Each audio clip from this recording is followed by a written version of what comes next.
नमस्कार बच्चों, कैसे हैं आप सब। आशा करती हूँ आप सभी अच्छे होंगे, स्वस्थ होंगे, खुश होंगे और अपनी पढ़ाई भी अच्छे से कर रहे होंगे। तो जैसा कि आप सभी जानते हैं, मैं हूँ आपकी हिंदी की अध्यापिका और मैं स्वागत करती हूँ आप सभी का आईसीटी वर्चुअल क्लासरूम में। और आज हम यहाँ पर एकत्रित हुए हैं पढ़ने के लिए क्लास 6 की हिंदी।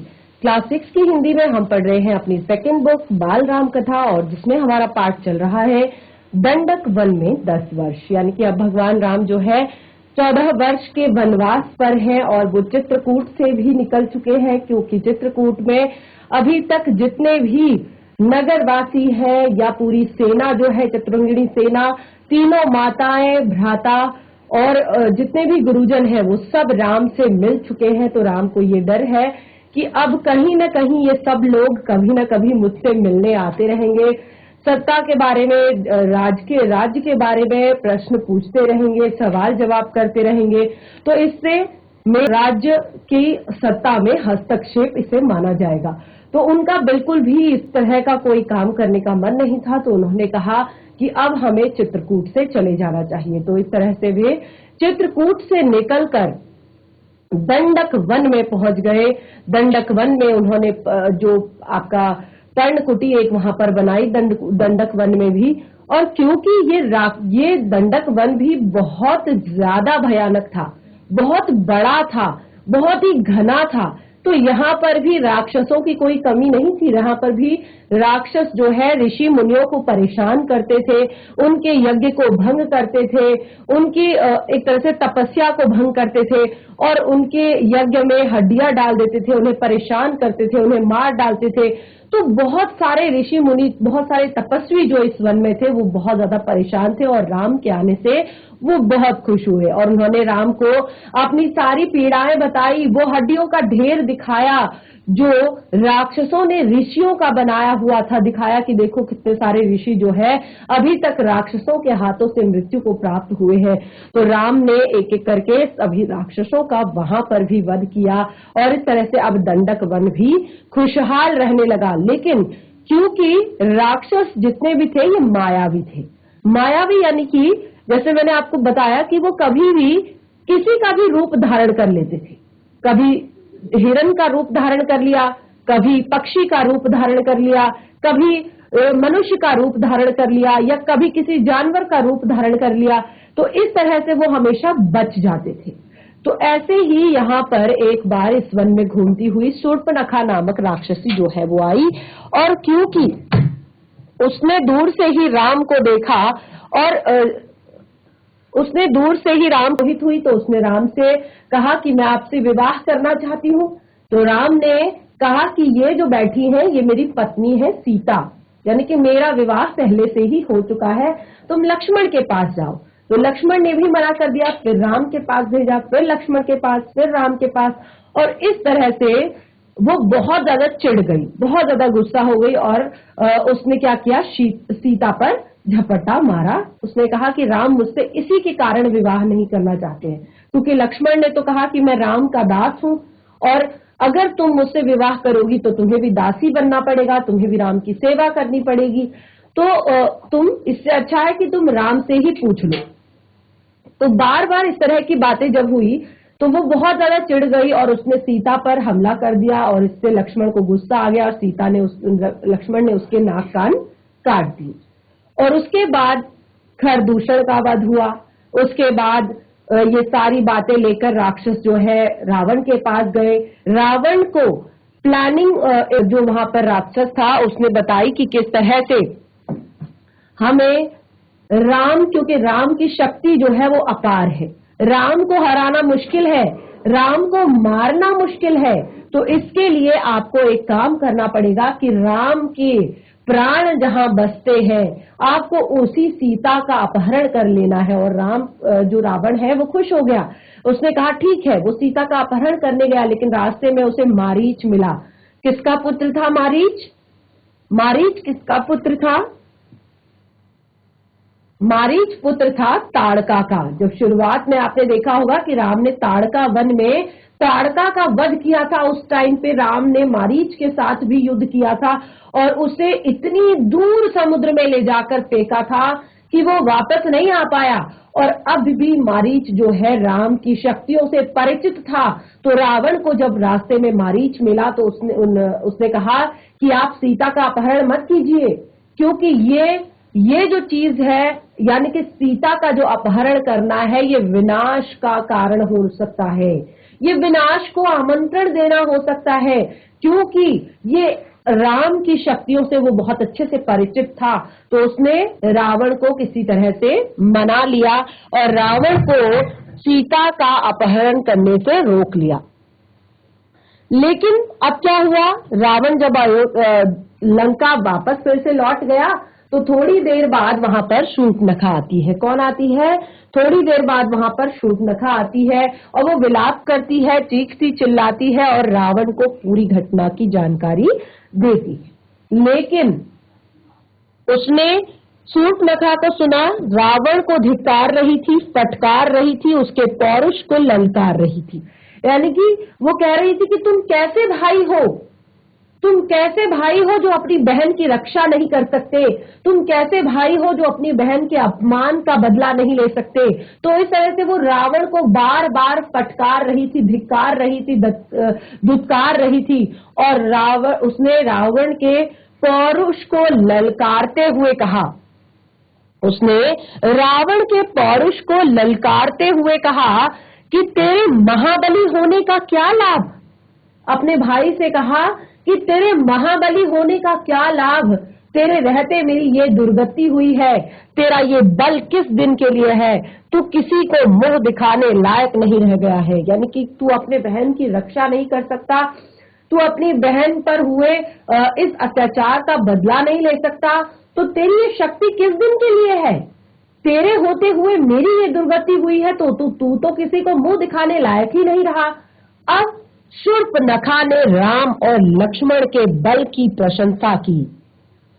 उसके सामने राम और लक्ष्मण के बल की प्रशंसा की कि तेरे से अच्छे तो वो दो भाई हैं जिन्होंने अपनी पत्नी, अपनी भाभी, माताश्री समान जो भाभी है उसकी रक्षा के लिए इतना सब कुछ किया, तो तेरे से अच्छे तो वो दोनों हैं। इस तरह से वो ललकारने लगी, दुत्कारने लगी और उसके बाद उसने सीता की अतीव सुंदरी होने के बारे में भी रावण को बताया। अब उसने कहा, यहाँ पर जब उसने ये चीजें बताई तो उसने यहाँ पर उससे कहा कि लंका के राजमहल में होना चाहिए, क्योंकि वो तो इतनी सुंदर है, वो इतनी प्यारी है, इतनी सुंदर है और वो उस महावन में है, उसे तो यहाँ पर लंका में होना चाहिए, क्योंकि आप तो हर एक चीज के, आपके पास कोई ऐसी कमी नहीं है, कोई ऐसी चीज नहीं है जो आपके पास नहीं है। तो इतनी सुंदरी जो है उसको तो लंका में ही होना चाहिए, वन में नहीं होना चाहिए। शूर्पणखा बोली, मैं सीता को तुम्हारे लिए लाना चाहती थी, मैंने उन्हें बताया कि मैं रावण की बहन हूँ, तो क्रोध में लक्ष्मण ने मेरे नाक कान काट दिए। देखिए उसने यहाँ पर पूरी बातें जो है बदल दी, सारी बातें चेंज कर दी। उसने कहा कि मैं सीता को तुम्हारे लिए लेने गई थी और जब मैंने बताया कि मैं रावण की बहन हूं तो उन दोनों ने मेरे नाक कान काट दिए। अब रावण फिर से मारीच के पास गया। खरदूषण की मृत्यु से वह कुछ घबराया हुआ था, क्योंकि अब वो फिर से मारीच के पास गया और खर और दूषण की मृत्यु का पता चलने से वो थोड़ा सा पहले से ही घबराया हुआ था। अब रावण ने मारीच की मदद मांगी। अब रावण ने क्या किया, मारीच की मदद मांगी। उसने कहा कि तुम मेरी थोड़ा सा हेल्प कर दो, क्योंकि मारीच तो पहले से ही राम से बदला लेना चाहता था, राम से एक तरह से राम से बदला लेना चाहता था। क्यों बदला लेना चाहता था? क्योंकि राम ने उसकी माता ताड़का का वध किया था, लेकिन वो शक्तिहीन हो चुका था, तो इसीलिए, और राम की शक्तियों से परिचित था, तो इसीलिए वो राम का वध नहीं कर सकता था, राम से नहीं लड़ सकता था। लेकिन अब रावण ने उससे मदद मांगी और मारीच चाहता था, मारीच अभी भी चाहता था कि रावण जो है वो सीता हरण का विचार त्याग दे, क्योंकि मारीच को पता था कि उसकी माता ताड़का कितनी बलशाली थी, कितनी शक्तिशाली थी, कितनी ताकतवर थी, जिनके नाम पे एक वन का नाम ही ताड़का वन रख दिया गया था। हर एक पशु पक्षी व्यक्ति इंसान जो भी वहां पर तपस्वी ऋषि मुनि जो भी वहां पर रहते थे सब पर उनका खौफ था। और इतना बलशाली तो मैं भी नहीं हूं, इतनी अधिक वो थी। तो उनको जब मार दिया तो वो बिल्कुल नहीं चाहता था कि रावण जो है वो सीता का हरण करे। तो इस तरह से इस बार रावण ने उसकी एक नहीं सुनी। अब इस बार भी जब उसने रावण को समझाया कि आप ये विचार त्याग दो, ये विचार गलत है, जैसे मैंने आपको बताया है कि ये अनर्थ का कारण हो सकता है, ये विनाश का कारण हो सकता है, तो आप ये विचार त्याग दो। लेकिन रावण ने इस बार रावण ने उसकी एक नहीं सुनी और ऊपर से उसे डांट दिया। क्या कहा? मेरी मदद करो, यानी कि इतना मुझे समझा रहे हो, इससे अच्छा अगर मेरी हेल्प करोगे, मेरी मदद करोगे, एक के भले अगर दो हो जाएंगे तो शायद कुछ हो सकता है, तो मेरी मदद करो, मेरी हेल्प करो, ऐसा उसने कहा। तो मारीच जानता था कि अगर उसने दोबारा राम के सामने पड़ने पर वह राम से मारा जाएगा। मारीच को ये बिल्कुल पता था कि अगर मैं दोबारा राम के पास गया तो अब तो मैं जिंदा नहीं बचूंगा। इस बार तो उन्होंने उठा के फेंक दिया था, अब तो वो जान से मार देंगे, अब तो मैं नहीं बच पाऊंगा। तो रावण मारीच के मन की बात भाप गया। उसने कहा, वो बिल्कुल जान गया कि ये राम से डरा हुआ है और ये राम के पास वापस नहीं जाना चाहता। उसने क्रोध में भरकर कहा, उसको गुस्सा आ गया, उसको बहुत ज्यादा गुस्सा आ गया कि ये मेरी हेल्प नहीं करना चाहता है, मेरी मदद नहीं करना चाहता है। तो उसने गुस्से में कहा कि वहां जाने पर हो सकता है कि राम तुम्हें मार दे। उसने क्या कहा गुस्से में, देखिए, कि वहां जाने पर हो सकता है कि राम तुम्हें मार दे, लेकिन तुम अगर नहीं गए तो मेरे हाथों तुम्हारी मृत्यु निश्चित है।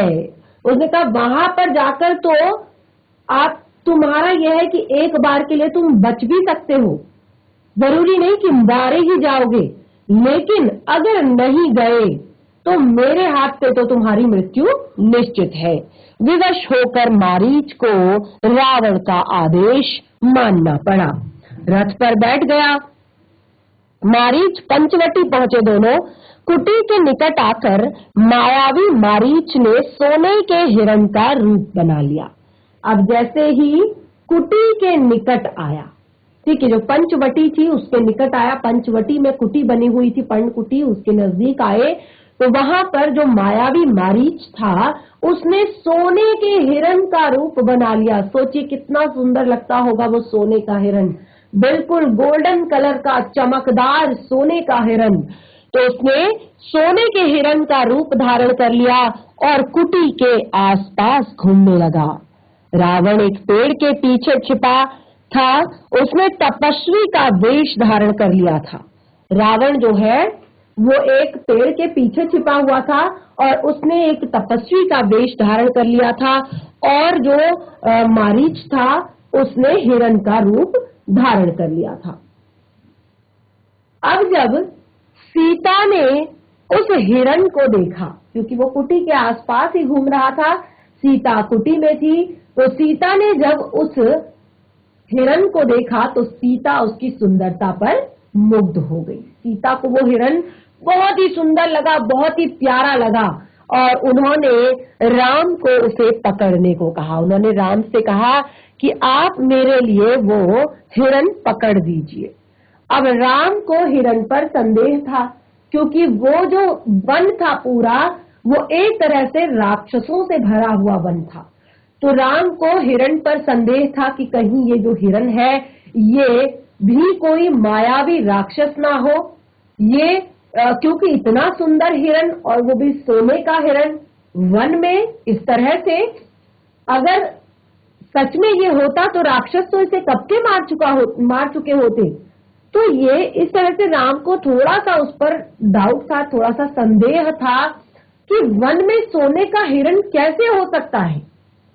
तो यहाँ पर अब लक्ष्मण जो है वो भी अपने बड़े भाई की बात से सहमत थे। लक्ष्मण भी अपने बड़े भाई की बात से सहमत थे। उन्होंने कहा कि बड़े भैया बिल्कुल सही कह रहे हैं, ये संभव ही नहीं है कि वन में सोने का हिरण विहार कर रहा हो, क्योंकि जिस वन में पहले से राक्षसों का निवास है, बहुत सारे राक्षस यहाँ पर रहते हैं, तो अगर उन्हें ये सब पता होता तो ये हिरण तो कब के मारा गया होता। पर सीता के आग्रह पर उनके आगे सीता के आग्रह के आगे उन दोनों की एक ना चली। अब सीता ने आग्रह किया है तो दोनों भाई हार गए। सीता के आग्रह के आगे किसी की नहीं चली। अब सीता की प्रसन्नता के लिए राम हिरण के पीछे चल दिए। अब जब सीता को प्रसन्न करना था तो राम हिरण के पीछे चल दिए और उन्होंने सोचा, वन में इतने समय के प्रवास के दौरान सीता ने कभी कुछ नहीं मांगा, क्योंकि आज तक सीता ने वन प्रवास के दौरान कभी कुछ नहीं मांगा था। तो उनकी ये इच्छा वो हमेशा पूरी करना चाहते थे। वो चाहते थे कि ये इच्छा उनकी अवश्य पूरी की जाए, क्योंकि आज तक उन्होंने, वो तो एक इतने बड़े, शुरुआत में मैंने बताया ना कि वो राजा जनक की पुत्री है, और राजा जनक जो है वो बहुत ही बड़े राजा है, बहुत ही संपन्न राजा है। तो वो इतनी सुंदर राजकुमारी एक राजघराने में पली बड़ी है और इतने बड़े राज परिवार की पुत्र वधू है, तो उसके बाद उन्हें इस तरह का जीवन जीना पड़ रहा है, वन में अपना जीवन व्यतीत करना पड़ रहा है। तो राम को ये सोचकर, ये सारी बातें जब राम ने सोची तो राम को लगा कि सीता अगर सिर्फ इसी से प्रसन्न होती है तो सीता की प्रसन्नता के लिए मुझे ये करना पड़ेगा। पर कुटी से निकलते समय राम ने लक्ष्मण को बुलाया और सीता की रक्षा का आदेश दिया। जब राम कुटी से निकले तो राम ने लक्ष्मण को बुलाया और सीता की रक्षा का आदेश उन्हें दिया कि मैं तो जा रहा हूं, पर सीता की रक्षा तुम्हें करनी है। मेरे लौटने तक तुम सीता को बिल्कुल भी अकेला मत छोड़ना। और लक्ष्मण ने सिर झुकाकर उनकी आज्ञा स्वीकार कर ली और सीता अब पर्णकुटी में थी और लक्ष्मण धनुष लेकर बाहर खड़े हो गए, क्योंकि राम तो उस हिरण के शिकार के लिए निकल गए थे और लक्ष्मण अब जो है सीता की रक्षा के लिए उस पर्णकुटी के बाहर खड़े हुए थे। तो देखिए, अब हम यहाँ पर इस सोने के हिरण के विषय में पढ़ेंगे। तो सोने के हिरण के विषय में जैसे मैंने आपको बताया कि सोने का हिरण कौन था। सोने का हिरण तो मायावी राक्षस मारीच था। कौन था? मायावी राक्षस मारीच था, जो रावण की मदद कर रहा था सीता हरण में, सीता को हरने में। ये पूरी एक लीला रची गई थी। ये पूरा एक तरह से षड्यंत्र रचा गया था, इस तरह से कि तुम सोने के हिरण का रूप धारण करो, तुम सीता को मोहित करो, तुम सीता के मन में अपने लिए आसक्ति जगाओ, और फिर राम जो है, जब राम और लक्ष्मण या राम स्वयं उस हिरण को मारने दौड़ेंगे तो फिर मैं यहाँ से सीता का हरण कर लूंगा। तो देखिए क्या हुआ। अब जैसे ही राम कुटी से निकलते देख मायावी हिरण कुचाले भरने लगा, यानी कि तेज तेज दौड़ने लगा। जैसे ही उसने देखा कि राम जो है कुटी से निकल गए हैं, तो क्या किया, वो बहुत तेज कुचाले भरने लगा, बहुत तेज दौड़ने लगा और राम को उसने बहुत छकाया। राम को उसने बहुत ज्यादा छकाया, बहुत ज्यादा दौड़ाया। कभी झाड़ियों में लिपटा छिपता भागता तो वह राम को कुटी से बहुत दूर ले गया। यानी कि इतनी तेज दौड़ रहा था, क्योंकि मायावी राक्षस है, और इतनी तेज दौड़ रहा था, कभी झाड़ियों में छिप जाता, कभी इधर भागता, कभी उधर भागता। तो इस तरह से वो राम को कुटी से काफी दूर तक लेकर चला गया था। और राम भी जब भी उसे पकड़ने का प्रयास करते तो वह भागकर दूर चला जाता। हिरण चालाक था, वह इतनी दूर कभी नहीं जाता कि वहां पहुंच से बाहर लगने लगे। वो चालाकी से ये सारी चीजें कर रहा था, यानी कि वो कभी भी इतनी दूर नहीं जा रहा था कि राम ये सोचे कि चलो कोई बात नहीं, हिरण छूट गया, इसे जाने देते हैं। वो हमेशा इतने डिस्टेंस पर रहता था कि एक तरह से राम उसे देख भी सकते थे और पकड़ने के लिए उतावले भी हो सकते थे और फिर वहां पहुंचने तक वो भाग जाता था। तो इस तरह से अब तक के राम के जितने भी प्रयास थे उस सोने के हिरण को पकड़ने के, वो सारे प्रयास विफल हो चुके थे। विफल हो चुके थे मतलब खाली गए थे। उन्होंने, वो जितनी बार भी उसको पकड़ने के लिए दौड़ते थे वो भाग जाता था। तो इस तरह से वे हिरण को अभी तक पकड़ नहीं पाए। तो अब उन्होंने उसे जीवित पकड़ने का विचार त्याग दिया, क्योंकि अभी तक वो उस हिरण को जीवित पकड़ना चाहते थे। वो सीता माता को उसे तोहफे के रूप में देना चाहते थे, जीवित पकड़ना चाहते थे। लेकिन अब उन्होंने, क्योंकि चाहे तो वो तीर मारकर उसे कहीं पर भी गिरा सकते हैं, कितने भी डिस्टेंस से उसे मार सकते हैं, कितने भी डिस्टेंस से दूरी से उसको पकड़ सकते हैं, लेकिन अब उन्होंने ये विचार त्याग दिया।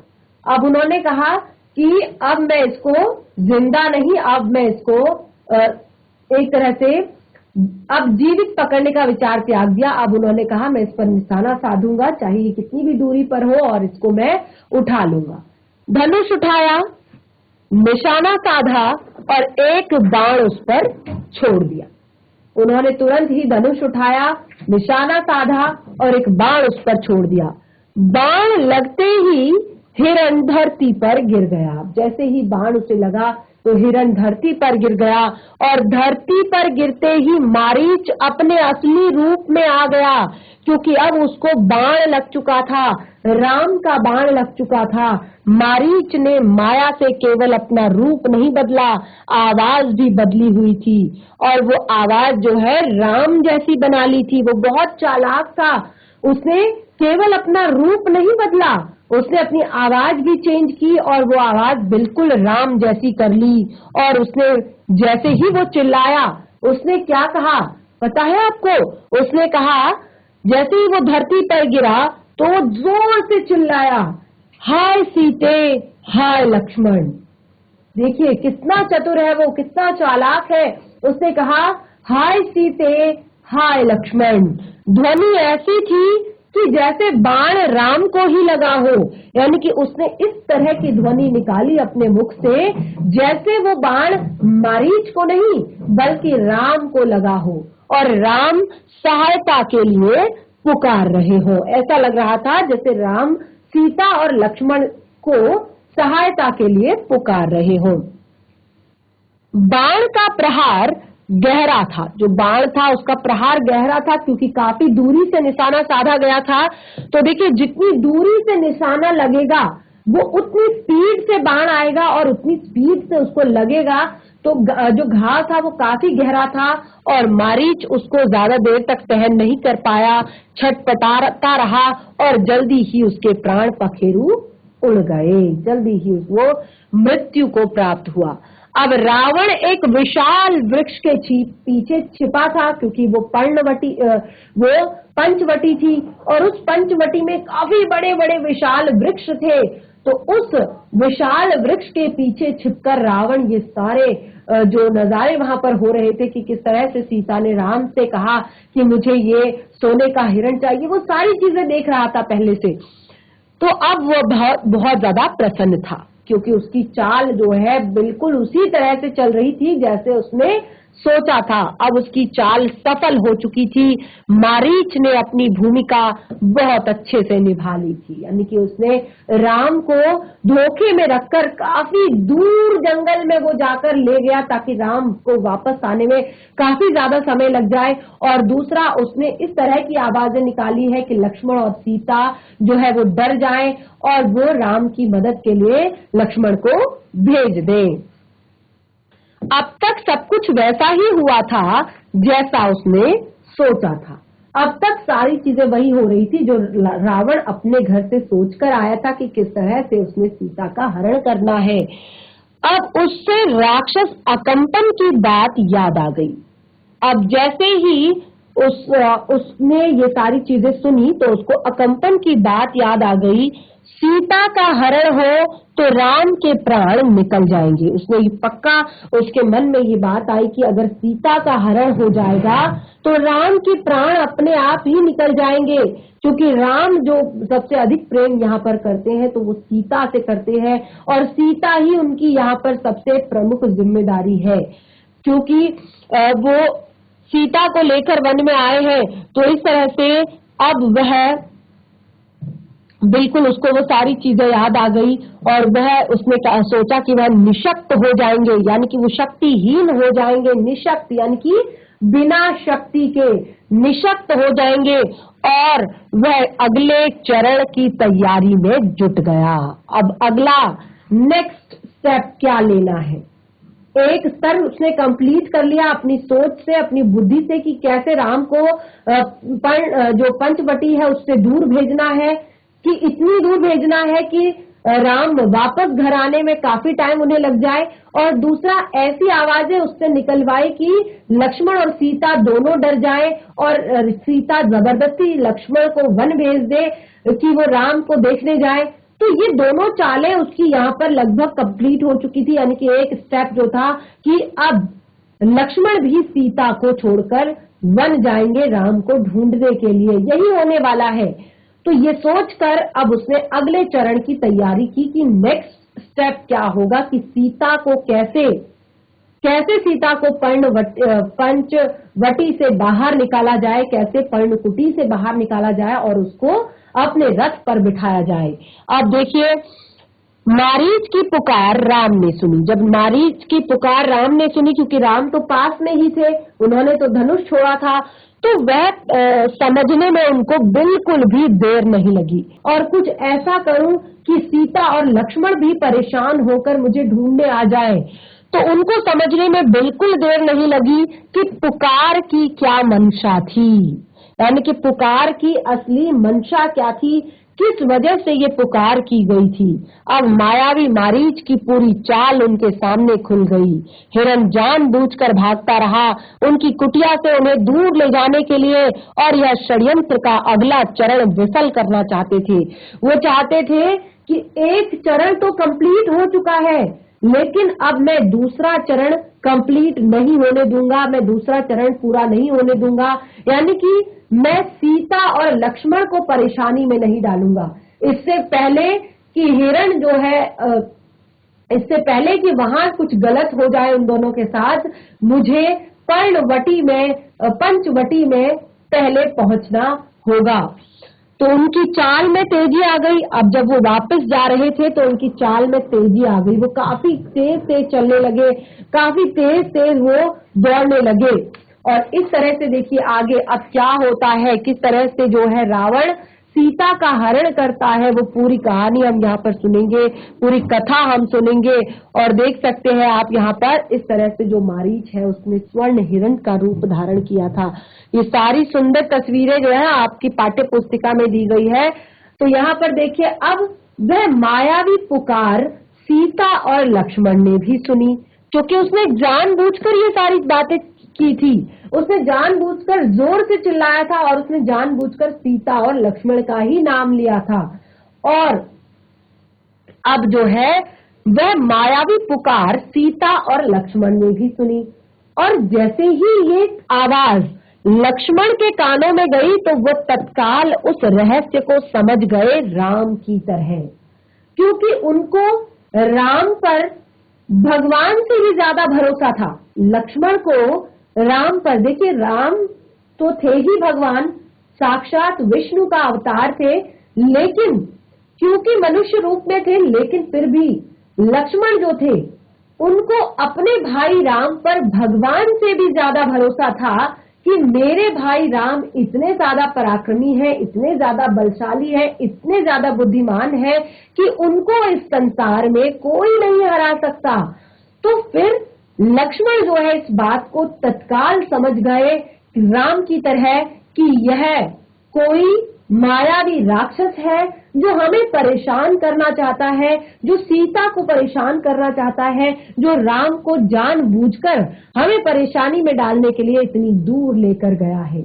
और उन्होंने उस धनुष बाण को और दृढ़ता से पकड़ लिया, क्योंकि उन्हें अब पता चल गया था कि राम काफी दूर निकल चुके हैं और अब खतरा हमारी तरफ है। अब खतरा इस पंचवटी में है, वो ये जान चुके थे। अब उन्होंने चौकसी बढ़ा दी थी और वो राक्षसों की अगली चाल का सामना करने के लिए पूरी तरह से तैयार खड़े थे, मजबूती से वहां पर खड़े थे। तो इस तरह से अब कैसे रावण जो है सीता हरण करेगा, क्या होगी उसकी अगली चाल, इन सब चीजों को हम पढ़ेंगे अपने नेक्स्ट सेशन में। तो आपने देखा कितना सुंदर प्रसंग हमने यहाँ पर पढ़ा सोने के हिरण के विषय में। और जैसे कि मैंने आपको बताया, ये पाठ हमारे जितने भी है बाल रामायण कथा से, राम कथा से जुड़े हुए बहुत ही ज्यादा इंटरेस्टिंग है, बहुत ही ज्यादा ज्ञानवर्धक है। तो जितना भी हम यहाँ पर पढ़ते हैं उनको घर पर एक बार जरूर रिवाइज करें। बाकी के टॉपिक को हम नेक्स्ट सेशन में कंटिन्यू करेंगे। तब तक के लिए धन्यवाद। आपका दिन शुभ हो।